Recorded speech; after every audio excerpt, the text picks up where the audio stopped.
Hey guys, what's up? Welcome back to my channel. Today I have another paranormal story time for you. This has been so requested. I had no idea you guys were even going to care about my paranormal experience. This is kind of a continuation on my last one, so if you haven't seen that, I will have the link down below for your reference. So yeah, out of all the storytime videos, this has been like my most requested one, so I figured I would do a continuation on the last one I did. So if this is the first time you're seeing my face or my channel, welcome. I would love for you guys to click that subscribe button and join the family. We have so much fun here, tons of awesome videos, and if you subscribe, you will always get my notifications. So make sure to do that. And if you guys want to hear the continuation of my paranormal experience, just keep watching. I know not everybody has probably watched my last video. I'm going to give you the rundown in like 10 seconds. So basically what happened, I went into an abandoned house, I took something out of the abandoned house, and ever since I took something out of that abandoned house, I had really weird experiences happening. If you want more detail, watch my previous video, but that's just kind of the gist of it so that this video makes sense. So like I told you, this all kind of stemmed from a photography project. So I set out to get some pictures of some vintage abandoned buildings. That was my project. I had a little binder with all of the pictures in it, and there was one specific house that, you know, I talked about in the other video that I took something out of and just weird stuff was going on. What I had taken was a little safety pin. It just had some really pretty handmade beads on it. So also too, I wanted to say really quickly, in the last video, so many people were like, oh my god, you should have taken it back, and eventually I did, because I had some people tell me and kind of just put two and two together. So if you were wondering, did I or did I not take back the pin, I did. However, there was a few things that happened in between the time that I took it and the time I took it back. So that's kind of where we're at right now. I felt like whatever was going on was kind of rubbing off on people around me as well. At this point in time, I was still living at home. I was in high school. I had a cat, and my cat, just for whatever reason, I would come back in the room and I kept this little clothespin on my purse because I thought it was really cute. She would just sit there and hiss at the purse and just like literally start going berserk when I brought it into the room. So that was like, for one, very strange. And at that point, I mean, I hadn't really had any other like paranormal experiences or anything like that. So you know, now looking back at it, it all makes perfect sense, but at the time I wasn't really 100% putting two and two together. She was a very weird, kind of finicky cat anyway, and so I was like, oh, she probably just doesn't like this purse or whatever. There was just always weird things going on with my binder that had the pictures in it. I felt like it was always moving around my room, and I was always asking my family, are you touching this binder? Like, this is not funny. If it's a prank, it can be over. I get it. But they were all like so just like, no, I haven't even touched it. I haven't gone in your room. And it's like, I wouldn't care if they were in there touching stuff or looking at it or whatever. Like, I really did not care.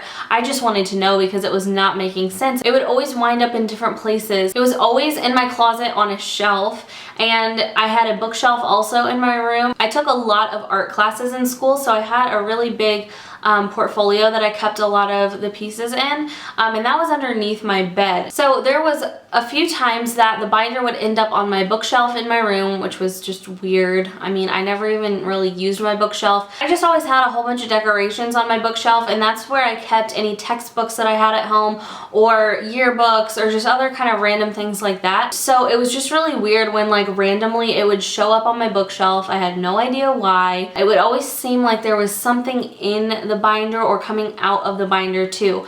There was one time that I was like one of those hopeless romantics that kept all of my boyfriend's notes. There was one time that I found a note in the book, and there was really no significance to the note. It wasn't like it said anything super specific or telling as to why it ended up in that binder. It just was a note. And then, like I told you in the previous video, there was a time where it just like fell out in my closet, the picture of the house. I was finding pictures of this house all over, like random. I feel like more pictures were showing up than were actually printed of the house. Since it was a photography class that I was in, it was all like actual film. I know a lot of you guys were asking to see a picture of the house or if I had like a digital copy, but it was all like, you know, hard copy. It was like actual film rolls, and then I personally developed the pictures. So I never had digital copies of these. Also, I didn't even think about this, but I was thinking I might go back to my parents' house because that binder is still at my parents' house. I was thinking about going and getting the picture and like scanning it for this video, but then a lot of people said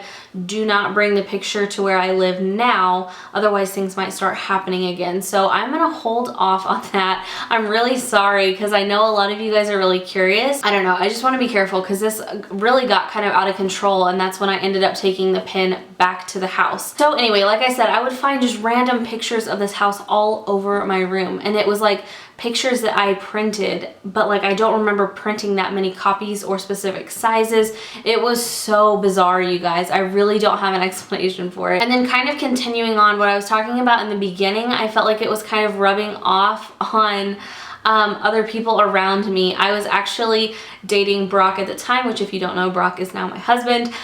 We were dating at the time, and I would go over to his house all the time, and I took that purse over there with the pin. I always, you know, just took my purse with me because duh. There was one night that I accidentally left it over at his house, and he texted me the following morning, and this was the most bizarre thing. What had happened was he went into his closet and he pulled out like a sweater that he wore all the time. Honestly, this was one of the sweaters that I felt like he wore most frequently in rotation with his other clothes. It was one that I knew very well. He said he went into his closet, and you know how I said I was finding notes everywhere? Well, he went to his closet and pulled out his sweater and he was putting it on, and when he pushed his arms through the sleeves, he said in one of the sleeves was the first note that I had ever written him, which he didn't really save notes. I mean, he saved a few, and the ones that he did have were in kind of just a Rubbermaid tub, like a small little Rubbermaid tub with some other little like odds and ends on the top shelf of his closet. He said that's where he put all of the notes. He didn't have them strung out anywhere. He's a very, very clean person, so everything is like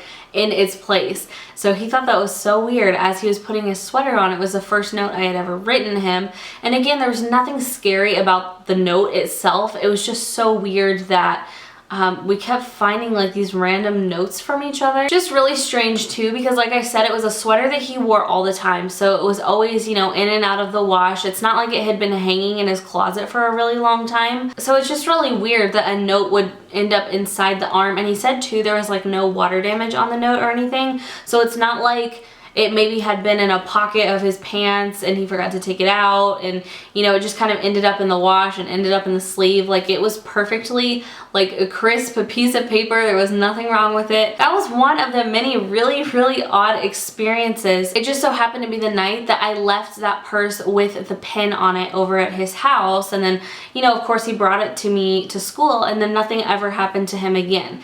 And then I kept just having really, really odd experiences. Like I said in my previous video, the stereo in my room would just always like constantly max out. There was like no explanation for it whatsoever. My dad kept saying, oh, it's probably, you know, just some kind of short somewhere. But interestingly enough, as soon as I took that pin back, my stereo never maxed out on the volume ever again. And you know, I would sit there and I would just be hanging out doing my homework or whatever, and I would see the dial start to spin on the stereo. It's not like I was sitting on a remote. It's not like anything else was going on. It literally looked like someone was physically spinning the dial. I just couldn't see the person who was doing it. And again, I'm sorry my eyes water when I get really freaked out. Kind of to go along with the stereo, this was one of the scariest things that had ever happened to me. I listened to a very wide variety of music, and there was a specific CD. Brock actually DJ'd back in the day.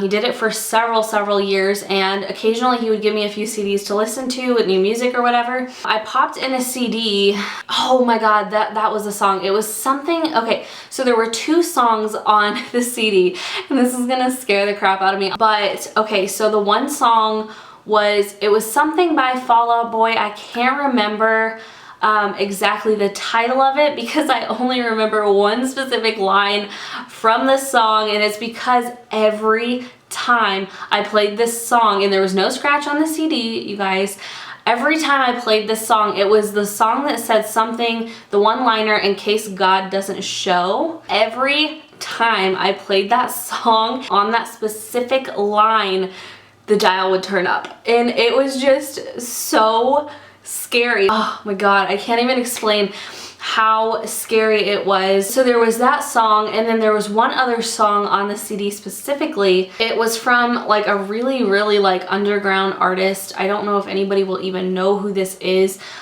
He's like a local guy that used to be with a band that Brock followed, and had just some really, really interesting artistic music. He went by the name Ultra Demon. There was one song that was called something Devil, and when that song would come on too, it was electronic music, so it would do some kind of like electronic thing, and then it would say Devil, and every time that too would spin up, I would have my brother come in and listen to it. I had Brock listen to it. I had my parents listen to it. Like, there was no explaining it. I pulled the CD out every time and was staring at it, looking at it. Meanwhile, cat freaking out, pupils completely open, like completely dilated, hissing, hair on her back standing up when the music would spike like that. And it just, oh my gosh, it was a living nightmare until I took that pen back, you guys. I cannot even explain to you how frightening this was, because there was no explanation for it other than me going to that house, because I'd never had anything like this happen to me in my life before,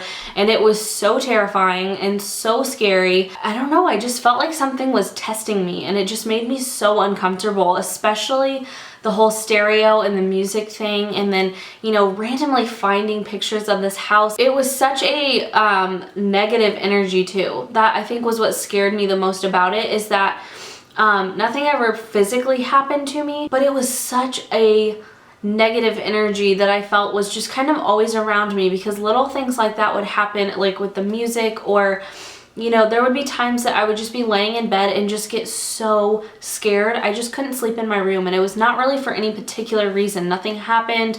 I mean, like I told you, there's a few times that things happened, but it wasn't like any specific thing set off my fear. It's like I would wake up in the middle of the night and just be scared and have to go sleep in my parents' room. I took the pen back, and then just slowly after that, everything just kind of like faded away, and I didn't have to deal with it anymore. You know, when I moved out of my parents' house, nothing ever followed me. Nothing ever continued to happen at any of my apartments. I've lived in 3 apartments since my parents' house, and nothing has happened in any of those. So anyway, that, like I said, was kind of the finale of my paranormal experience. So yeah, I hope you guys enjoyed this video. For those of you who had been requesting this, I hope it lived up to your expectations. Thank you guys so much for watching. Don't forget to thumbs up this video if you like it, and subscribe to my channel if you haven't already, and I will see you guys in my next video. Bye. Everybody, can you feel the groove?